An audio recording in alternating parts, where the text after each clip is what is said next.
আসসালামু আলাইকুম, welcome back to my channel. আজকে আমি তৈরি করে দেখাবো রমজান স্পেশাল আলুর পাকোড়া। ডিম আর আলু দিয়ে যদি এইভাবে পাকোড়া তৈরি করেন তাহলে দেখবেন খেতে কিন্তু অসম্ভব মজার লাগবে। আর ইফতারিতে এই আলুর পাকোড়া ঝটপট তৈরি করে নিতে পারেন। আশা করি আমার আজকের রেসিপিটাও আপনাদের কাছে ভালো লাগবে। আর যদি ভালো লেগে থাকে তাহলে অবশ্যই আমার চ্যানেলটাকে সাবস্ক্রাইব করবেন। তাহলে চলুন দেখে নেই আলুর পাকোড়া তৈরির পুরো প্রস্তুত প্রণালী। এর জন্য এখানে আমি 3টা মিডিয়াম সাইজের আলু গ্রেট করে নিয়েছি। আপনারা ইচ্ছে করলে বটি দিয়েও কেটে নিতে পারেন। ভাজি যেভাবে কাটতে হয় ঠিক সেইভাবে কেটে নিতে হবে। তারপর ভালো করে ধুয়ে পানিটা ঝরা দিয়ে নিয়েছি। তারপর দিয়ে দিচ্ছি 2 টেবিল চামচ পেঁয়াজ কুচি, 1 টেবিল চামচ দিয়ে দিচ্ছি কাঁচামরিচ কুচি, ধনিয়া পাতা কুচি দিয়ে দিচ্ছি 2 টেবিল চামচ। তারপর দিয়ে দিচ্ছি হাফ চামচ হলুদের গুঁড়া, 1 চামচ লাল মরিচের গুঁড়া আর হাফ চামচ দিয়ে দিচ্ছি ধনিয়ার গুঁড়া। ভাজা জিরার গুঁড়া দিয়ে দিচ্ছি হাফ চা চামচ, 1 চা চামচ দিয়ে দিচ্ছি আদা রসুনের পেস্ট। পাকোড়ার টেস্ট বাড়ানোর জন্য দিয়ে দিচ্ছি 1 প্যাকেট ম্যাজিক মশলা। এটা দিলে পাকোড়াটা খেতে খুবই টেস্টি হবে। লবণ দিয়ে দিচ্ছি টেস্ট অনুযায়ী, লবণটা বুঝে দেবেন। তারপর দিয়ে দিচ্ছি 1টা ডিম। এখন দিয়ে দিচ্ছি 2 টেবিল চামচ কর্নফ্লাওয়ার। আমি 1 টেবিল চামচ দিয়েছি, আরও 1 টেবিল চামচ দিয়ে দেব। আর ময়দা দিয়ে দিচ্ছি 2 টেবিল চামচ। এখানে অবশ্যই 2 টেবিল চামচ ময়দা আর 2 টেবিল চামচ কর্নফ্লাওয়ার মিলিয়ে দিতে হবে। তারপর সব কিছু একসাথে হাত দিয়ে খুব ভালো করে মেখে নেব। আরেকটা কথা খেয়াল রাখবেন, যখনই আলুর এই মিশ্রণটা মেখে নেবেন সাথে সাথে কিন্তু ভেজে নিতে হবে, না হলে কিন্তু আলুর মধ্যে পানি ছেড়ে দেবে। এজন্য মেখে নেওয়ার পর বেশিক্ষণ রেস্টে রাখা যাবে না। আমি খুব ভালো করে মেখে নিয়েছি। এবারে পাকোড়াগুলো ভেজে নেব।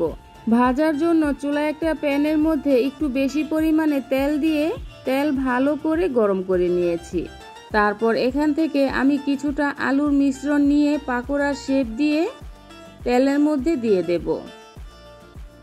আর অবশ্যই একটা কথা খেয়াল রাখতে হবে, প্রথমে হাই হিটে তেল ভালো করে গরম করে নিতে হবে।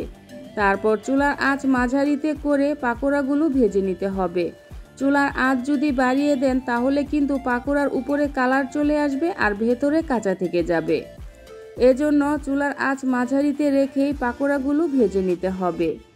একসাথে কিন্তু সবগুলো পাকোড়া ভাজা যাবে না, এজন্য 2-3 বেচে আমি পাকোড়াগুলো ভেজে নেব। এক সাইড যখন ভাজা হয়ে যাবে ওই পর্যায়ে আমি পাকোড়াগুলো উল্টে দেব। কাঁচা অবস্থায় কিন্তু উল্টে দিতে যাবেন না, তাহলে কিন্তু ভেঙে যাবে। ভালো করে ভেজে নেওয়া হয়ে গেলেই পাকোড়াগুলো উল্টে দিতে হবে। আমি সবগুলো পাকোড়া উল্টে দিয়েছি। এবারে এই সাইডও আরও কিছুক্ষণ ভেজে নেব।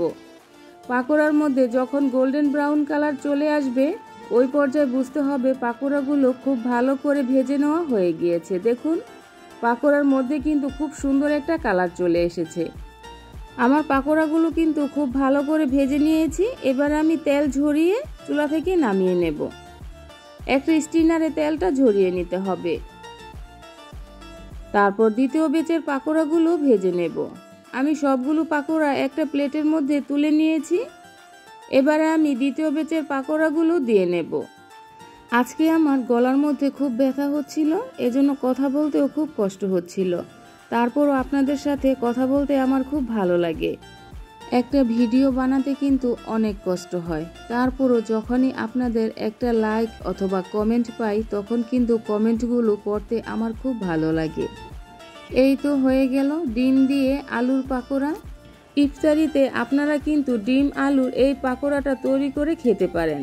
আর তৈরি করা কতটা সহজ তা আপনারা দেখেই তো বুঝতে পেরেছেন। ঘরে থাকা উপকরণ দিয়েই এই আলুর পাকোড়াটা তৈরি করে নিতে পারেন। আশা করি আমার আজকের রেসিপিটাও আপনাদের কাছে ভালো লেগেছে। আর যদি ভালো লেগে থাকে তাহলে অবশ্যই আমার চ্যানেলটাকে সাবস্ক্রাইব করবেন আর বন্ধুবান্ধব আত্মীয় স্বজনদের সাথে শেয়ার করবেন। আবার আসবো নতুন কোনো রেসিপি নিয়ে। তাহলে এই পর্যন্তই। আল্লাহ হাফেজ।